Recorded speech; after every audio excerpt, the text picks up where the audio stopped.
What's up, guys? Welcome back to my channel. So I'm here today to talk about The Housewives of Potomac, Season 7, Episode 11, Showtime. So be sure to like, comment, subscribe, and let's jump right on into it. So we start off with the scene with the two pillars of the show, Gizelle and Karen, meeting up over at Gizelle's house. They kind of acknowledging that's come a long way, but it still isn't really Karen's taste, and I don't think it looks that bad. And specifically, there's this outdoor back patio area. It's like on the ground level, and there's like a shaded area above it with like, where like the house extends over. It's this cool little like hangout area. Like there's trees behind it. The top's kind of covered, and Gizelle says she wants to have like a movie screen back there, have like a little hangout spot. It looks really fucking cool. There are gonna be pictures in the bottom. That was the most impressive part to me, like the outdoor hangout space, like the foliage and trees stuff are it's like right fucking there. So we want some lights up in that bitch. Maybe I don't know how practical it might be. You probably want some like I don't. It looks fucking cool though. I'll fucking use that bitch in the daytime. I don't know. It looks cool though. But anyways, Karen, she brings these little Gucci gifts for the twins because she like.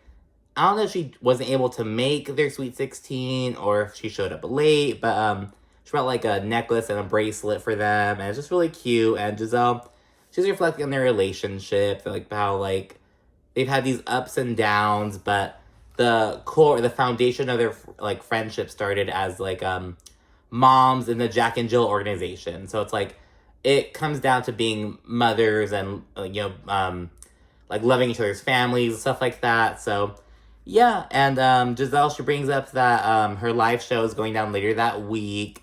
And she asks Karen, like, oh, well, what about your live show? Because Gizelle's privy to this information now.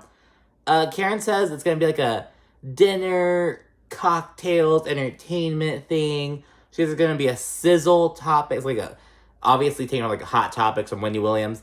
Like a sizzle topic section that she's going to be a part of, followed by a panel on love.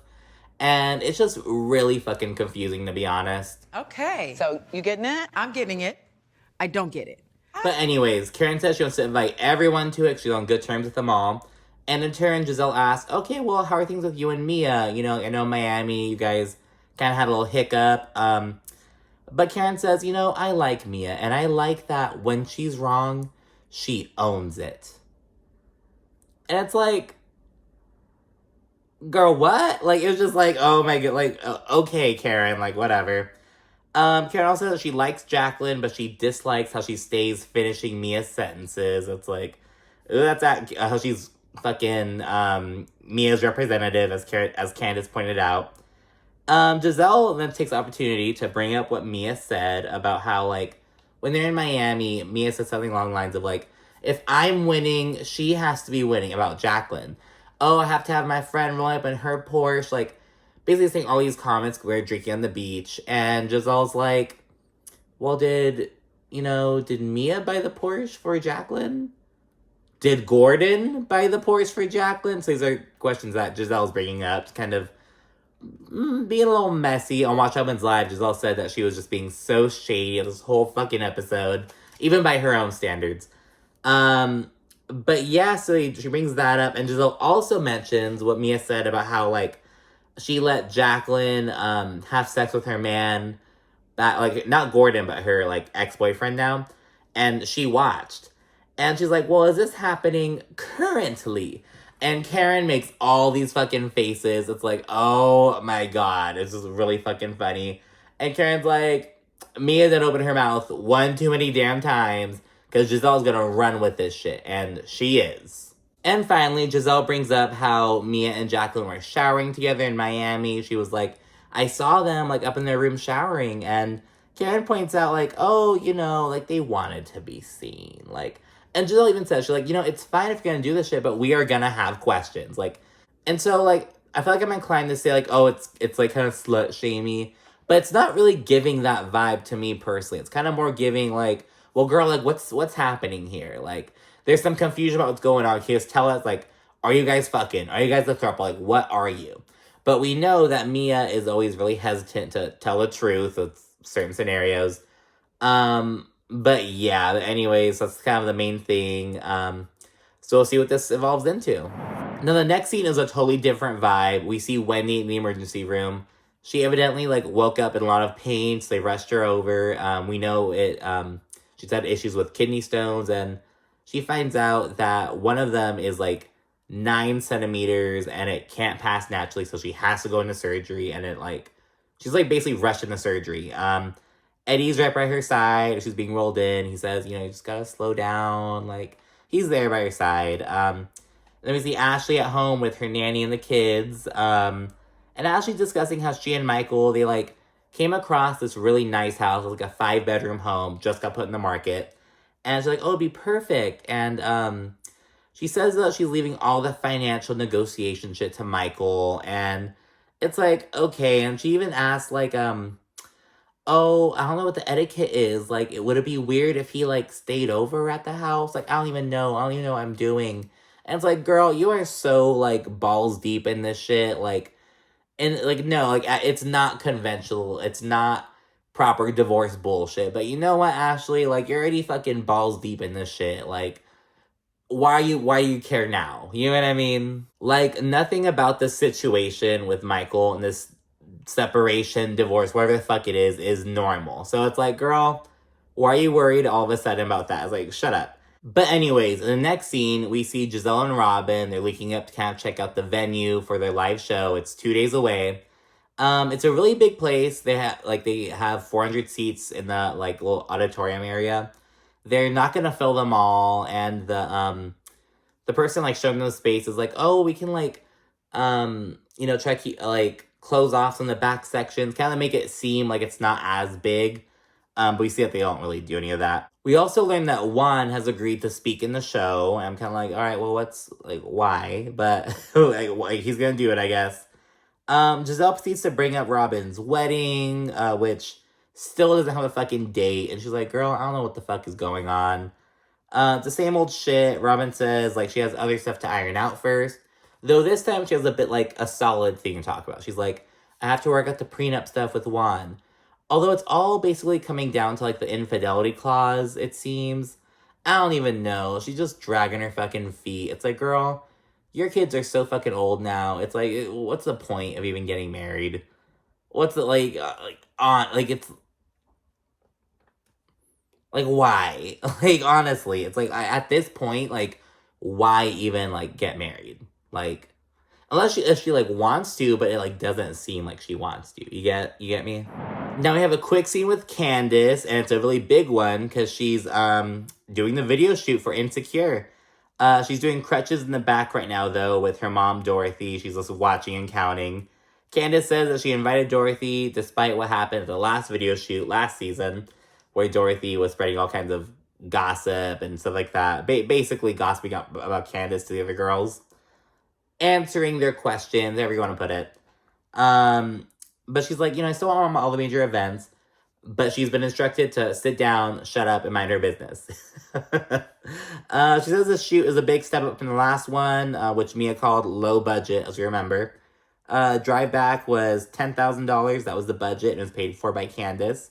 For Insecure, though, $25,000 is the budget, so over doubled. And it's paid for by the record label. So she's like, it's a big deal for Candiace.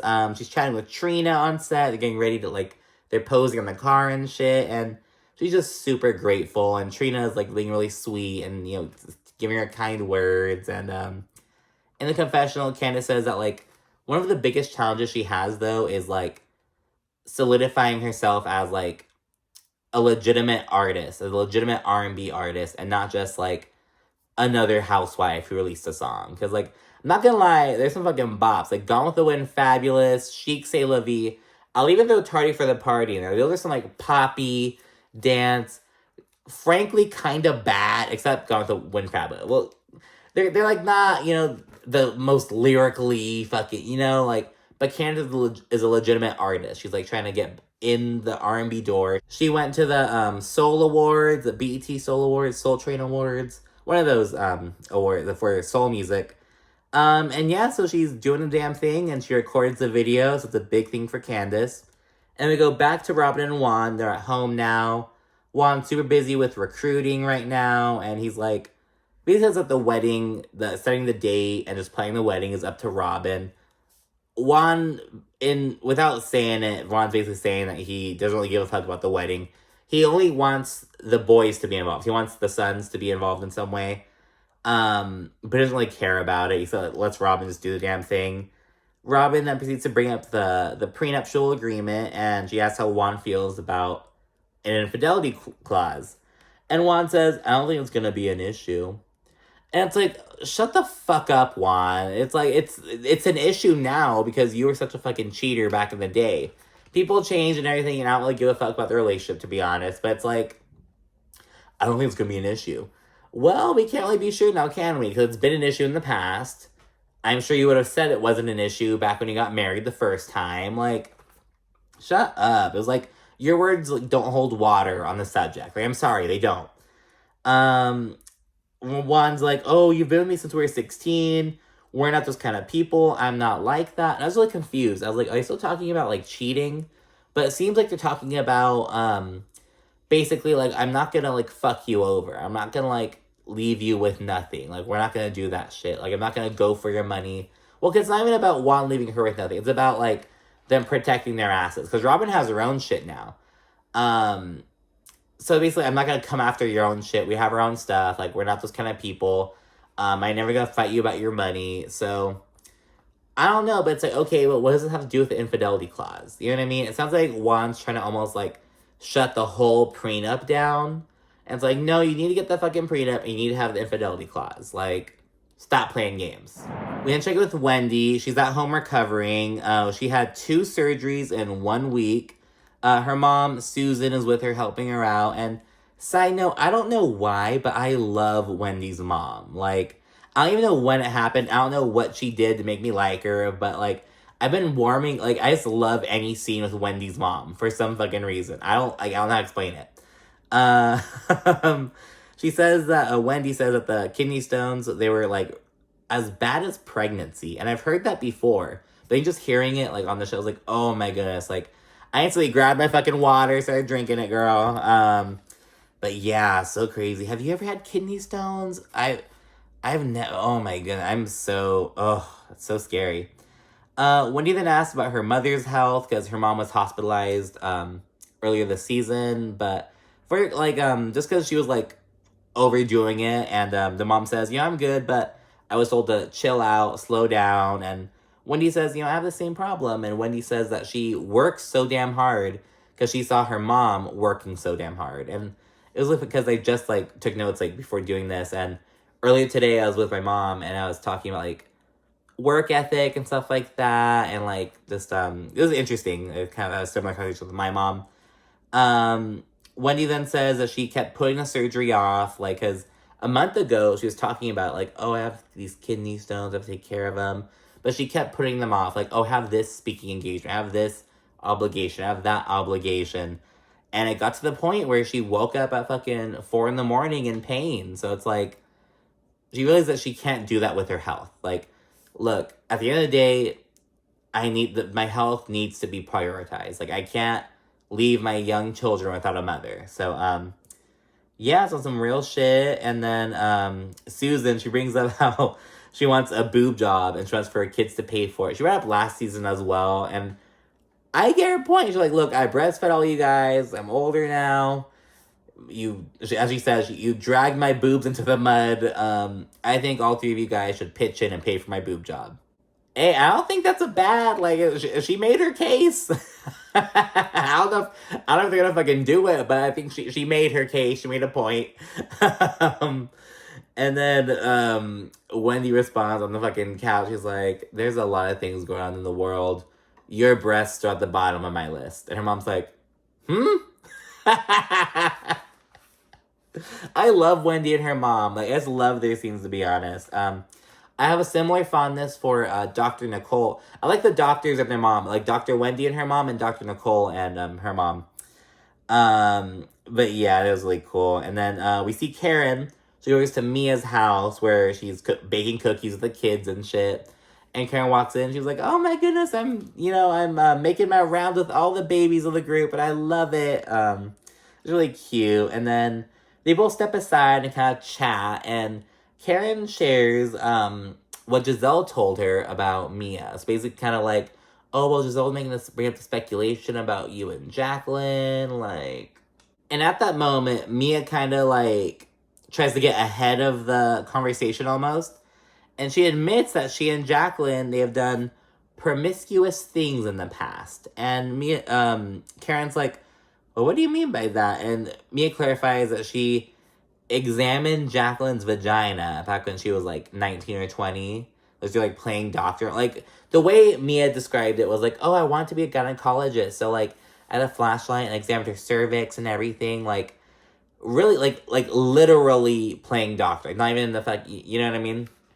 It was really weird. Someone on Twitter was like, girl, stop playing doctor. That's experimenting. But yeah, so she says. Karen then brings up how she was told that Mia and G have slept with other people together. Basically, like, engaged in threesomes. Which Mia confirms. And in turn, Karen asks if it was with Peter. And it's like, oh. And Mia says, no, it was with Peter's girlfriend. And she says that Peter got their leftovers because she was like, oh, she was like with me and G first. She was like our fuck buddy for a while. And then Peter got with her. So I don't know. I don't know if they were close with Peter at the time or they got close to them afterwards. I don't fucking know. But yeah, it was a weird little sit down between Karen and Mia. It was like, okay, like, good to have this information. Let's move on. And finally, we're at the live Reasonably Shady event. People come through the support, though Karen throws shade over how empty the venue is, because it could seat like about 400 people, but they didn't sell all those fucking tickets. Like, they weren't planning on trying to fill every single chair. That wasn't the intention. But they didn't like block any of the back seats off or anything, so people just kind of scattered all throughout. So it looks very empty. And Karen's throwing shade. She has her fucking phone out. She's like, since Robyn likes to fucking document everything, I'm gonna document everything too. Because back in Miami, we had the fucking RDZ Robyn Dixon zone recording. So then we have KHZ, the Karen Huger zone. So yeah, she does that, and everyone's there except Candiace, because Candiace says that Gizelle is not worthy of support. As the MC is introducing Gizelle and Robyn, he accidentally says, oh, introducing Robyn Bryant. And he's like, oh, wait, like, oh, I dated a girl named Robyn Bryant back in the day. Like, so he tries to correct his mistake. And Karen's like, she's making a list of what the fuck not to do. And she's like, make sure the host knows your names. Make sure the host is not drunk, like, or the MC. The show begins. There's one thing called, like, oh, is it reasonable or is it shady? And that involves Juan. There's something called Do That Dance with Ashley, and it's basically just Ashley and a bunch of other people just up there dancing out certain thing, like the Dougie, the fucking the Cupid Shuffle, like shit like that. Karen calls it boring dancing because it's like, yeah, the audience is watching you fucking do like dance badly. And yeah, then they allow the audience to ask them questions, and the first fucking one, Robyn, when's the wedding? The first fucking, I was like, I could have fucking foreseen that. Robyn's like, stay tuned. Robyn doesn't want to get, like, girl, be honest with yourself, you know? I was like, come on. In a confessional, Karen's like, we all want to know, girl. But anyways, the show then ends shortly thereafter. It was a success. Earlier they said they spent about $10,000, like, basically getting it going. And they made about $14,000 profit, so good for them. And as people are pouring out, Gizelle asks Jacqueline to stay and chit-chat for a bit. And so while she's talking with Jacqueline, and Charisse is also there for some fucking reason, I don't know why, Gizelle asks if Mia bought Jacqueline a Porsche. Going back to the whole Miami stuff, she's like, well, we're on the beach, Mia said this, so did she buy you your Porsche? And Jacqueline's like, oh, I have my own money, blah, blah, blah. And Giselle's like, oh, well, so Gordon didn't buy it for you? Like, did he buy it? And Jacqueline's like, oh, are you asking if Gordon's my, like, sugar daddy, if I'm the side piece? And Giselle explains, oh, well, no, I'm suspicious because of what Mia said about how she likes to see Gordon sleep with other women. And so you never volunteered yourself? Like, you never said, I'll do it? You're not comfortable with me? I'm like, why not me? Better me than a stranger. And Jacqueline says, oh, well, you should ask Mia that because I don't I don't spill those kinds of teas. And it's like, you could just say no, you could just deny it. She's like, no, you should ask Mia. And Jacqueline says she gave that response. She felt as though Mia should be, like, privy to the conversation. That she should be, like, filled in that's going on. But it's like, you couldn't say no and then call Mia over? That was kind of weird, and so did Charisse as well. Ashley then walks up and gets filled in on the situation, and they also call Mia over and basically directly ask her if she bought Jacqueline her Porsche. Mia says that Jacqueline's car is in Jacqueline's name, so she avoids the question, because Robyn, in her confessional, she reveals that back when Juan was in the NBA, he bought all kinds of cars for all kinds of people, and they were all in their names. So you could buy a car and put it in someone else's name. And it's like, Robyn stays, like, fucking revealing all it, like, she, like, unintentionally makes Juan look bad. Like, it's really funny. Gizelle proceeds to ask Mia if Gordon's ever slept with Jacqueline, and both of them basically take a whole fucking lap around to say no. Like, Jacqueline and Mia both kind of deny it, but in a weird kind of way. It's like, I don't know, it's just, Gizelle picks up that's like, there's more to the story. She's like, I don't think, she isn't satisfied with their answers. You can just fucking tell. Like, you don't just fucking know that someone's, like, lying. Like, you just feel it in your fucking bones. Like that kind of, I'm not saying that they're lying, that they're holding back information. That'd be a better way to put it. They're holding certain information back. But Gizelle says she's going to table it, but she's not done with it yet. And that's it for the episode. I also wanted to point out that in the preview, Twitter was gagged because Candiace fucking read down Ashley's friend, the woman who alleged that Chris was, like, coming on to her at the spring fling party. And she also alleged that Eddie, Wendy's husband, was kind of being some kind of way as well. So it's like, girl, what? Candiace called that bitch a fucking Sesame Street character. I think it's because of her eyebrows. But yeah, it was really funny. Everyone loved it. And finally, I have to note that both Gizelle and Robyn appeared on Watch Happens Live.